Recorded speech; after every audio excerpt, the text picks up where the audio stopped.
terus berjalan. Malam kini telah berganti menjadi pagi.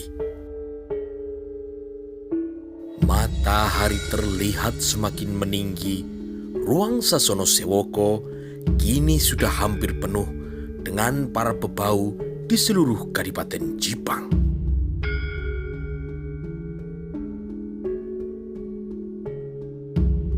Sejak puluhan tahun yang lalu, keluarga Sunan Ngudung, Eyang Aryo Penangsang adalah keluarga yang terhormat di Jipang. Sehingga ketika Aryo Penangsang diangkat menjadi Adipati Jipang, tidak ada seorang bebau pun yang merasa berkeberatan. Ketika Sasono Sewoko semakin penuh, pasewaan pun akan segera dimulai. Ki Matahun tampak duduk bersila di depan. Di sebelah kirinya duduk orang kepercayaan Aryo Penangsang, seorang anak muda yang umurnya sebaya dengan junjungannya, yaitu Rangkut. Sedangkan di sebelah kanannya duduk adik dari Adipati Jipang, yaitu Aryo Mataram. Dan ketika Ki Matahun menengok ke belakang mencari sosok muridnya, terlihat Anderpati sedang berada di luar ruang Sasono Sewoko. Seorang prajurit Wiro Manggolo yang menjadi Pranoto Adicoro mengatakan Kanjeng Adipati Jipang, yaitu Raden Aryo Penangsang, akan segera memasuki ruangan Sasono Sewoko. Diharap semua para bebahu yang hadir di Sasono Sewoko agar berdiri menghormati kedatangan sang Adipati. Para bebau yang hadir semuanya kini telah berdiri dengan tangan bersikap ngapurancang menunggu kedatangan sang Adipati Jipang di dalam ruangan Sasono Sewoko. Tidak lama kemudian, Adipati Jipang yang bermata tajam dengan kumis melintang terlihat mengenakan busana kesatrian, memakai keris yang menjadi sifat kandel Kadipaten Jipang, yaitu Kanjeng Kiai Tilam Upi. Ia berjalan perlahan-lahan memasuki Sasono Sewoko dikawal oleh Ki Lurah Radio dari Kesatuan Wiro Manggolo Kasultanan Demak. Sedangkan di belakangnya berjalan dua orang prajurit Wiro Manggolo lainnya. Semua yang hadir tangannya bersikap ngapurancang dan membungkukkan badannya serta menundukkan kepala, juga menyembah ketika sang Adipati lewat di depannya. Perlahan-lahan Aryo Penangsang berjalan ke depan. Kemudian ia duduk di kursi yang menghadap kepada semua bebau yang hadir di ruangan Sasono Sewoko. Setelah Adipati Jipang duduk di kursi, para bebau yang hadir kemudian kembali duduk bersila di lantai dengan kepala tetap menunduk. Setelah mengantar Adipati Jipang duduk di kursi, Ki Lurah Radio kemudian duduk di belakang sang Adipati.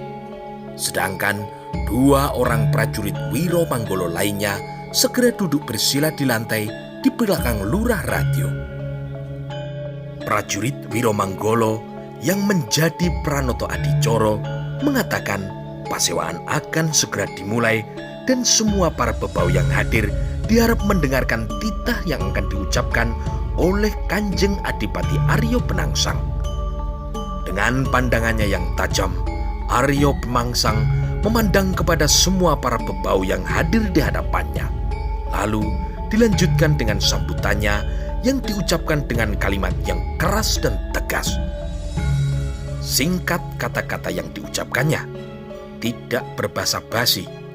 Adipati Aryo Penangsang hanya menjelaskan saat ini ia adalah seorang Adipati Jipang yang diangkat langsung oleh Kanjeng Sultan Trenggono yang juga bertindak sebagai seorang raja di Demak.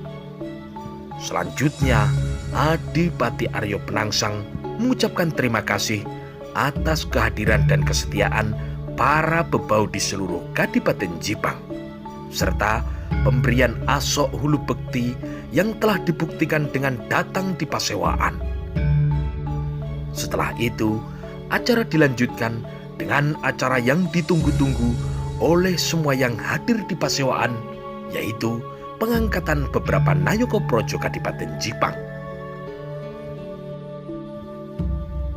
Tidak banyak Nayoko Projo Jipang yang aku angkat, tetapi orang yang nanti akan menjadi Nayoko Projo adalah orang-orang yang telah teruji kesetiaannya terhadap Kadipaten Jipang, kata sang adipati. Yang aku angkat menjadi seorang penatus prajurit Jipang adalah seorang yang telah terbukti setia terhadap Kadipaten Jipang, yaitu Rangkut, kata sang adipati. Rangkut yang duduk bersila kemudian bergeser setapak dan menundukkan kepalanya di hadapan sang adipati. Tetapi terlihat ia seperti sedang tersenyum ketika mendengar dirinya diangkat menjadi seorang Nayoko Projo dengan pangkat penatus. Penatus, sebuah kedudukan yang tidak rendah, bisa memimpin para prajurit paling sedikit 100 orang. Kalau begitu, nanti yang akan menjadi pimpinan semua prajurit Jipang adalah aku, kata Rangkut dalam hatinya. Senyum masih terlihat di sudut bibirnya. Ki Matahun yang berada di sebelahnya melihat Rangkut tersenyum, ia pun merasa senang dan berkata dalam hati, "Bagus, Rangkut adalah orang yang sangat setia terhadap Kadipaten Jipang. Selanjutnya akan aku angkat Adi Aryo Mataram sebagai penasehat adipati," kata Adipati Aryo Penangsang. Aryo Mataram mengeluh dalam hatinya karena selama ini pendapatnya sering tidak sejalan dengan kakaknya, yaitu Raden Aryo Penangsang. Dalam banyak hal, aku sering berselisih paham dengan Kakang Mas Penangsang. Banyak pertimbanganku yang tidak dihiraukan oleh Kakang Mas. Beberapa kali aku dibilang seorang penakut. Tetapi biarlah, semua ini adalah kemauan Kakang Penangsang, katanya sambil tetap menundukkan kepala. Yang terakhir adalah pengangkatan seorang patih bagi Kadipaten Jipang, kata Adipati Jipang.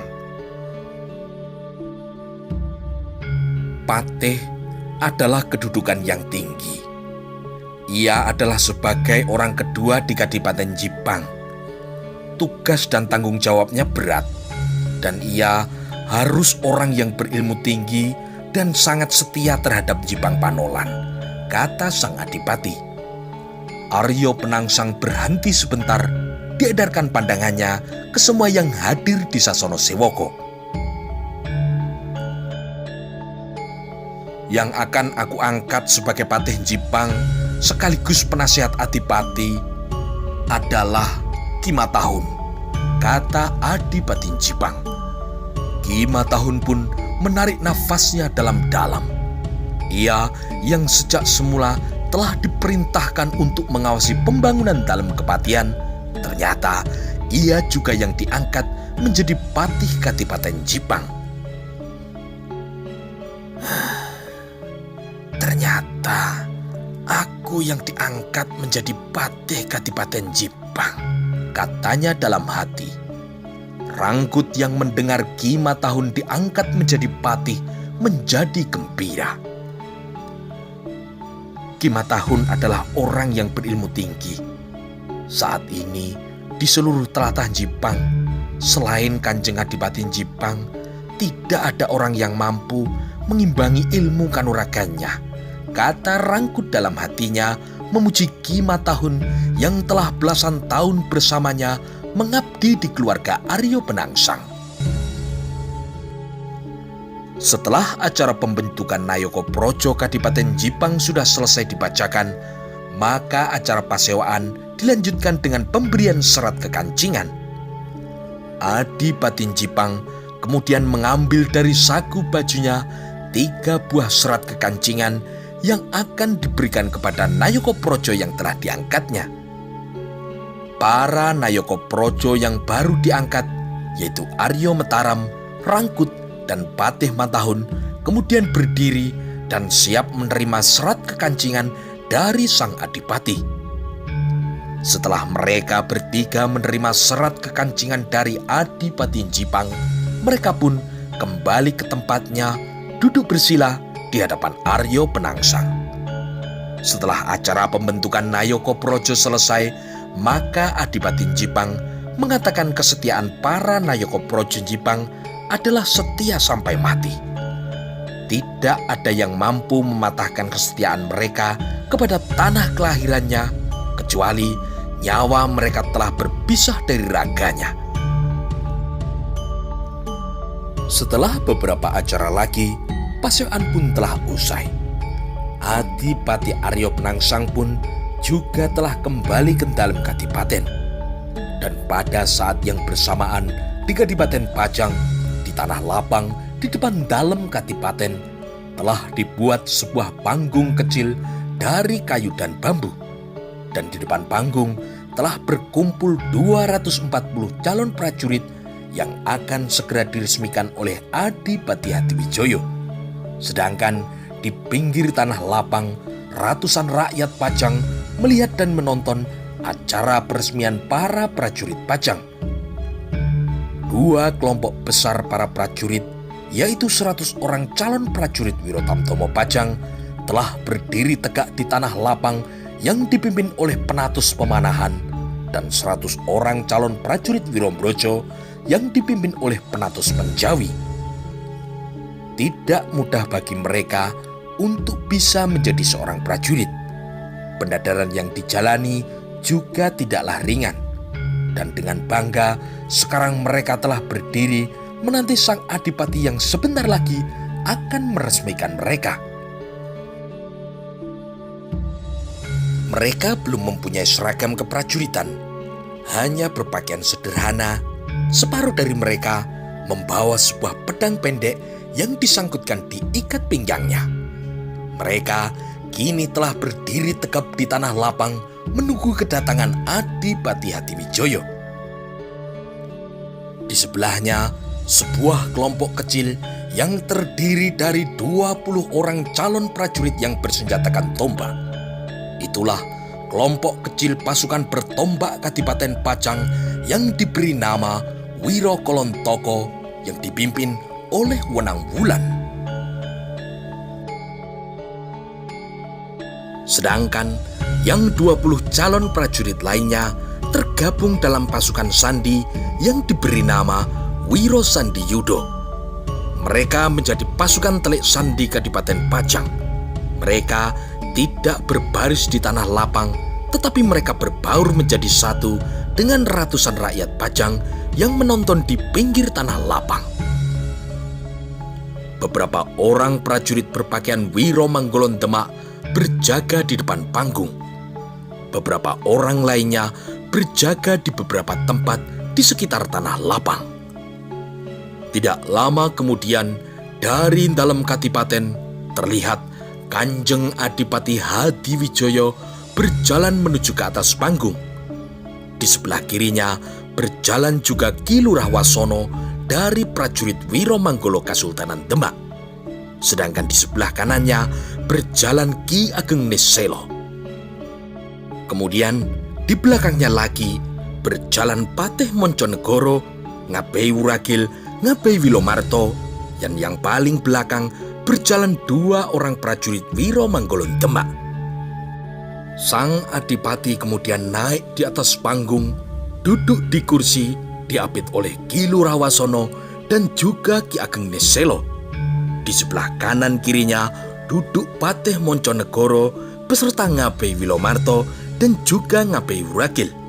Sedangkan 2 orang prajurit Wiro Manggolo berdiri pula di belakangnya. Di atas panggung, Adipati Hadiwijoyo mengedarkan pandangannya ke seluruh Tanah Lapang. Dilihatnya Tanah Lapang yang luas yang berisi para calon prajurit Pajang. Tanah Lapang ini luas. Nanti kalau Kadipaten Pajang sudah bukan menjadi sebuah kadipaten lagi, tetapi telah menjadi semakin besar. Tanah lapang ini bukan hanya sekedar disebut tanah lapang atau Mbula Ombo, tetapi sudah boleh disebut sebagai sebuah alun-alun. Dan nanti di tengahnya dapat ditanam 2 buah pohon beringin kurung yang besar, kata Kanjeng Adipati sambil melihat ke tengah tanah lapang.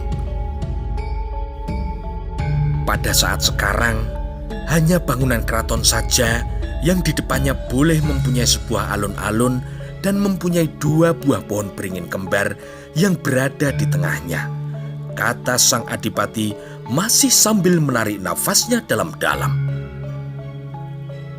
Suatu saat, Pajang pasti mempunyai sebuah lapangan yang disebut alun-alun. Dan pada suatu saat nanti, dalam Kadipaten Pajang akan disebut sebagai Keraton Pajang. Demikian tekad dari sang Adipati. Di lapangan, ketika terlihat semua sudah siap, maka Ki Pemanahan dan Ki Penjawi pun kemudian berjalan menuju ke panggung. Ketika mereka tiba di hadapan Adipati Hadiwijoyo, mereka pun kemudian berjongkok menyembah, lalu menunggu perintah dari penguasa Pajang itu. Hadiwijoyo pun kemudian mengambil 2 buah pedang pendek dan diberikan kepada Ki Pemanahan dan Ki Penjawi. Lalu kedua orang itu pun menerima pedang itu dan disangkutkannya pada ikat pinggang masing-masing. Dengan diterimanya kedua pedang itu, maka resmilah Pajang mempunyai prajurit kadipaten yang dipimpin oleh Ki Pemanahan dan Ki Penjawi.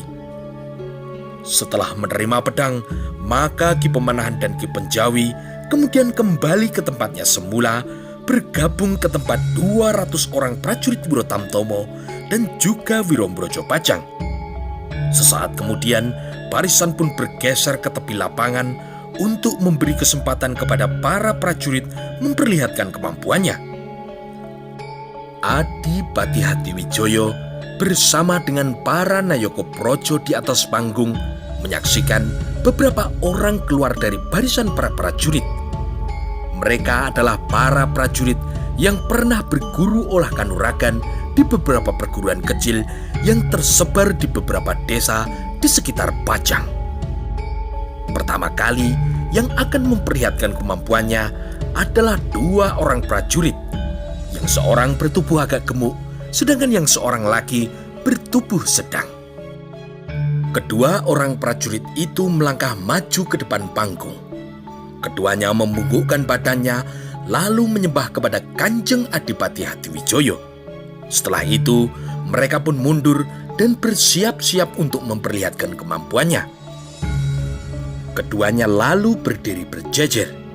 Setelah menghormat ke penonton dengan membungkukkan badannya, maka keduanya pun mulai memperlihatkan kemampuannya memperagakan jurus-jurus yang pernah diajarkan oleh perguruannya.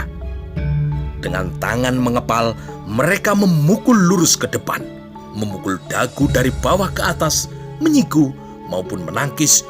Lalu tangan yang terkepal berubah menjadi ayunan keras sisi telapak tangan. Lalu berubah lagi menjadi cengkraman 5 jari yang seakan-akan mencengkram leher lawannya. Setelah itu berubah lagi menjadi tusukan 2 jari ke arah kepala lawannya. Keduanya ternyata memang saudara seperguruan yang bersama-sama lulus dari pendadaran prajurit Pajang. Gerakan yang mereka peragakan ternyata adalah seragam. Mereka berdua bisa bergerak bersamaan, runut, dan indah dilihat. Setelah memperagakan gerakan tangan, mereka pun kemudian mempertunjukkan kelincahan gerak mereka berdua. Dengan tangkasnya, mereka memperagakan gerakan menendang, melenting, menggunting, dan berguling seakan-akan menghindari serangan dari lawannya. Lalu sambil berjongkok, kakinya bergerak menyapu kaki lawan, sebuah serangan yang dapat membuat lawannya jatuh terpelanting.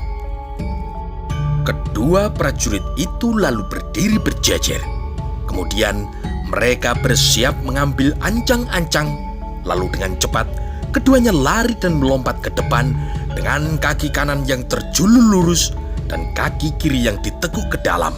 Seakan-akan mereka sedang akan menghancurkan lawan dengan tendangan terbangnya.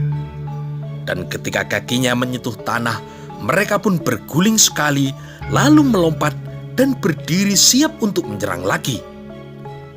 Tepuk tangan terdengar riuh dari penonton yang berada di pinggir lapangan.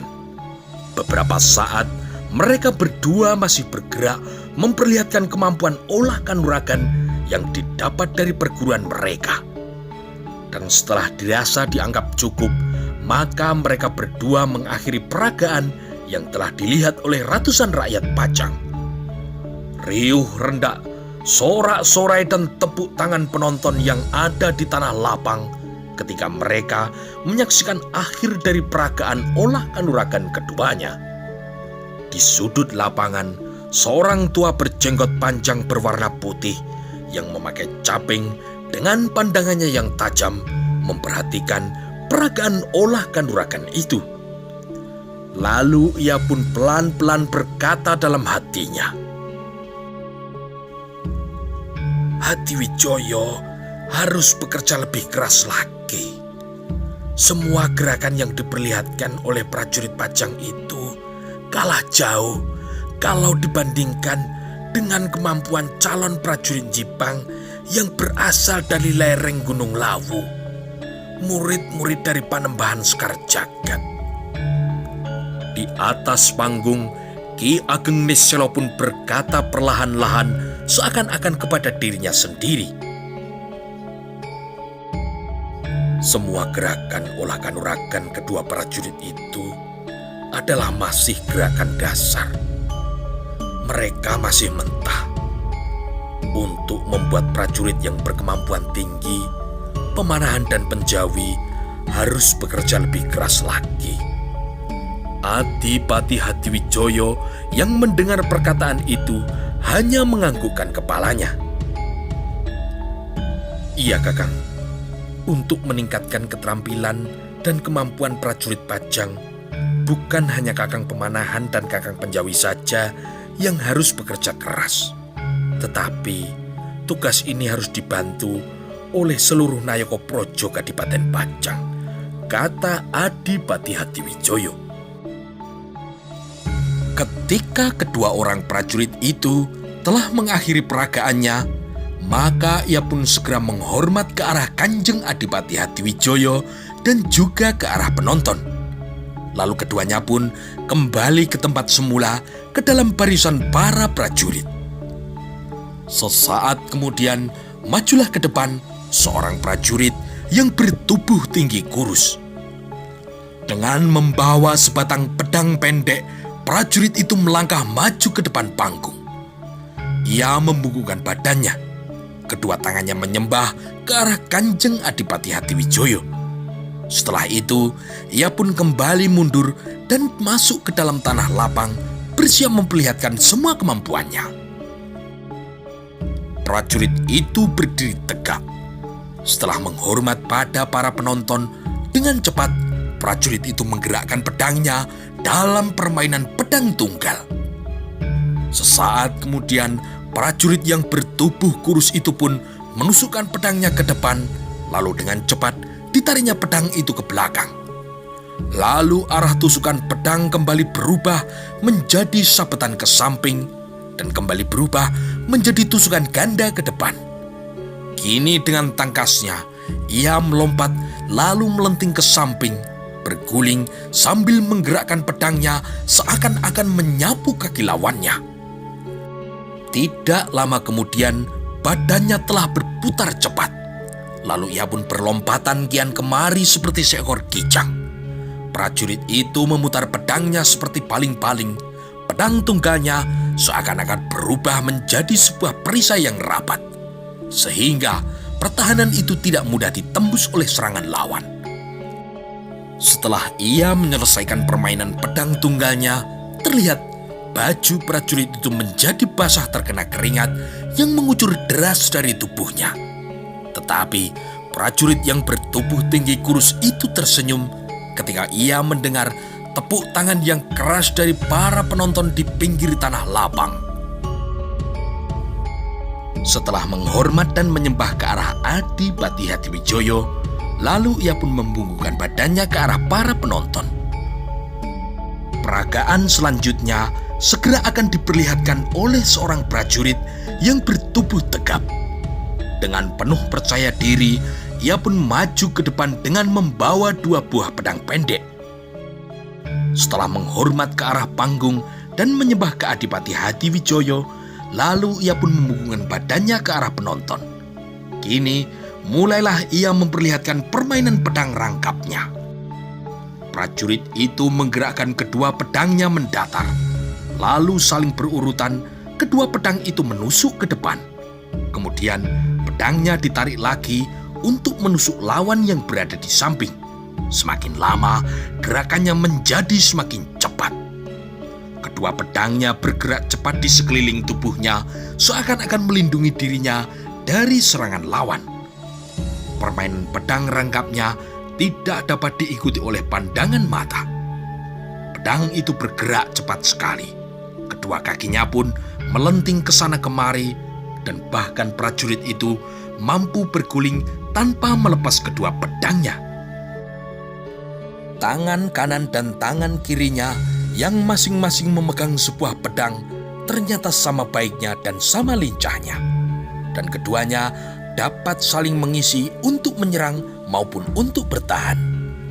Kedua pedangnya berkelebat bergantian di sekeliling tubuhnya. Sebuah sinar putih seperti terlihat membentengi dirinya. Sorak dan tepuk tangan rakyat Pajang yang menonton di tanah lapang terdengar motor rubuh. Mereka melihat sebuah permainan pedang rangkap yang cepat dari salah seorang prajurit Pajang. Prajurit itu pun segera mengakhiri permainannya, kemudian ia membungkuk dan menyembah ke arah panggung, lalu membungkukkan badannya ke arah penonton. Setelah itu, ia pun berjalan menuju kelompoknya di tepi lapangan. Orang yang memakai caping yang menonton dari pinggir lapangan melihat permainan pedang rangkap prajurit itu, kemudian ia pun berkata dalam hatinya, "Kemampuan prajurit ini seimbang dan bisa disejajarkan dengan murid dari perguruan Panembahan Sekar Jagad. Tetapi dari seluruh prajurit Pajang, ada berapa orang yang mempunyai kemampuan seperti dia?" Ki Pemanahan yang juga melihatnya hanya bisa mengangguk-anggukkan kepalanya. Itu Damar. Ternyata kemampuan olah kanuragannya cukup baik. Nantinya dia bisa maju untuk mengikuti pendadaran seorang lurah prajurit. Setelah tepuk tangan penonton mereda, majulah 2 orang prajurit yang keduanya bertubuh sedang menuntun 2 ekor kuda. Seekor kuda yang berwarna coklat dan seekor lagi berwarna putih. Kedua prajurit itu menghormat lalu menyembah ke arah panggung dan juga membungkukkan badannya ke arah penonton. Keduanya kini segera bersiap akan memperlihatkan keterampilannya mengendarai kuda. Itu Prayuda dan Prayoga, 2 orang bersaudara yang terampil menunggang kuda, kata beberapa orang yang menonton di pinggir tanah lapang.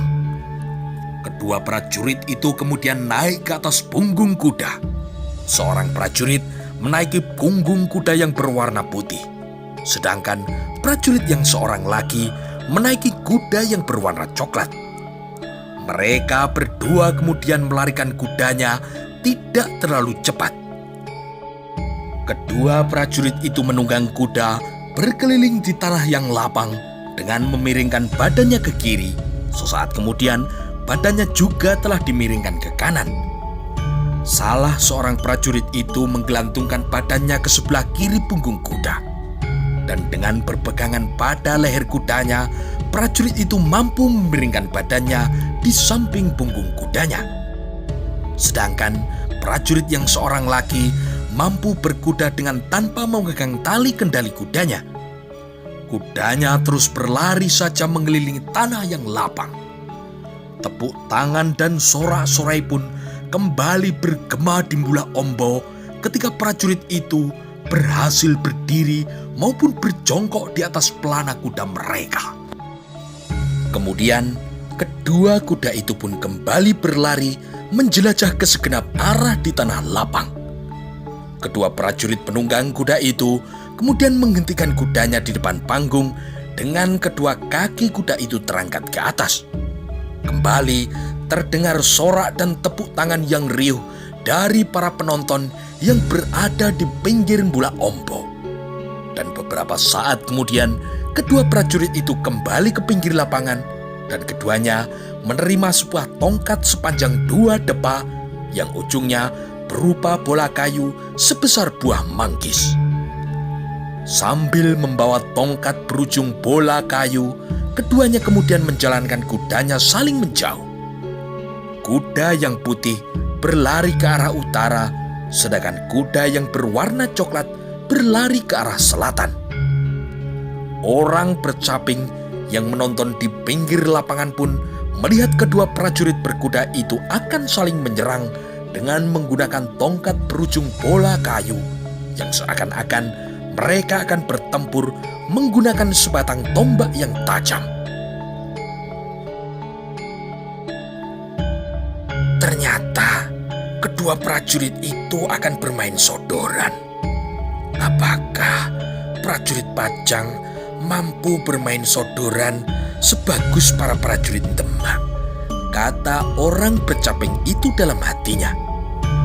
Kedua penunggang kuda itu pun sudah berhadapan dan telah bersiap untuk bermain sodoran. Kedua kuda itu kini sudah berhenti.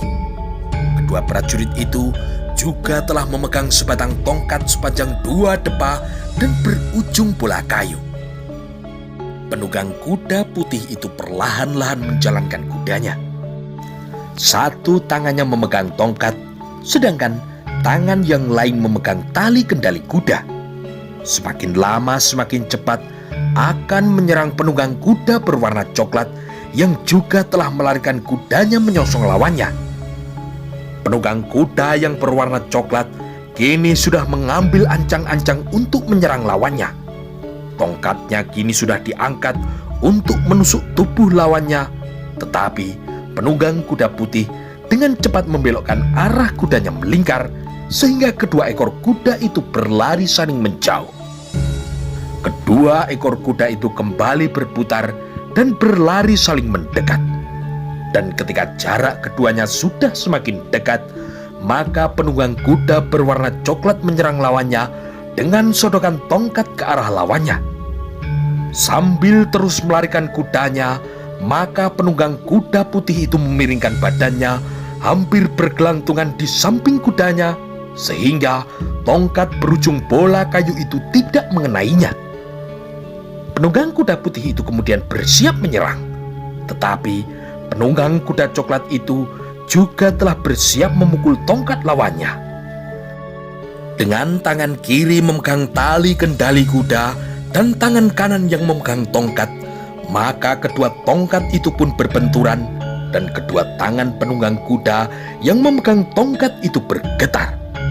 Tetapi keduanya masih bisa melarikan kudanya saling menjauh. Tanah lapang menjadi sunyi. Semua perhatian tertuju kepada kedua prajurit yang sedang bermain sodoran itu. Kembali, kedua kuda itu berputar dan berlari mendekat. Prajurit penunggang kuda yang berwarna coklat kini telah menjulurkan tongkatnya. Tetapi ia terkejut ketika jarak keduanya sudah semakin dekat. Ia melihat lawannya yang menunggang kuda putih tidak memegang tali kendali kudanya, tetapi kedua tangan lawannya kini telah memegang tongkatnya yang berujung sebuah bola kayu.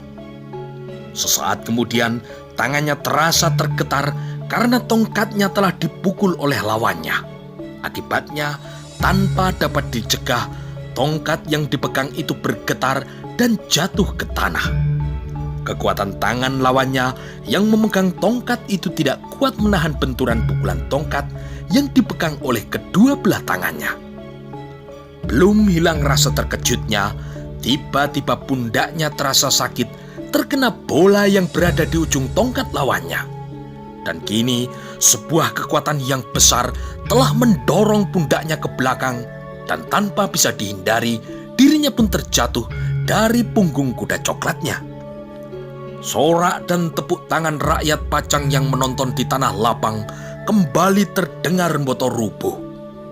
Mereka melihat akhir dari sebuah permainan ketangkasan, yaitu permainan sodoran dari dua orang prajurit Pajang.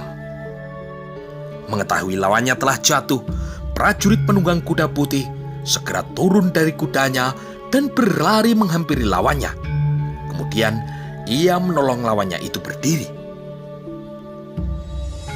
"Bagaimana keadaanmu?" tanya prajurit yang telah menjatuhkan lawannya. "Punggungku terasa patah," kata lawannya. Kemudian prajurit itu pun membantu lawannya berdiri, dan dengan berjalan sambil memegangi pundaknya, mereka berdua memberi hormat dan menyembah kepada Adipati Hadiwijoyo yang berada di atas panggung. Kemudian mereka juga membungkuk hormat kepada para penonton. Kembali sorak-sorai dan tepuk tangan rakyat Pajang yang menonton di pinggir lapangan terdengar suara riuh rendah.